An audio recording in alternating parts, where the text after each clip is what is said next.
এই সালাম মৃত্যু পর্যন্ত দিলেও কোনো লাভ হবে না, কথা ঠিক না ঠিক? তাই আজকের থেকে সবাই শুদ্ধ করে সালাম দিবেন, মহিলা হোক পুরুষ হোক মুসলমান, সবাই সবাইকে শুদ্ধ করে সালাম দিবেন এইভাবে, আসসালামু বলেন আমার সাথে, সব পাইবেন কিন্তু সব পাইবেন। আসসালামু, জোরে বলেন আসসালামু। হামজাটা শক্ত হবে, সিনটা ডবল উচ্চারণ হবে, সিনের উপরে তাসদিদ, আসসালামু, সিনের উপরে জবর হবে।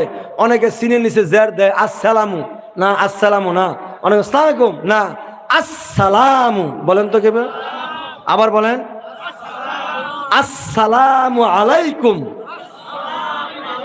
আসসালামু আলাইকুম। কোনো ওয়াজ আজকে বাড়িতে নিতে পারেন নাই, খালি এইটা শুদ্ধ করছেন। আজকের মাহফিল, পরিশ্রম, টাকা পয়সা, মেহনত সব আল্লাহর কাছে কবুল, কথা ঠিক কিনা জোরে আওয়াজ দিয়ে বলেন। 2 নাম্বার, সালামের উত্তরটাও শুদ্ধ করে দিবেন, ওয়া আলাইকুমুস সালাম।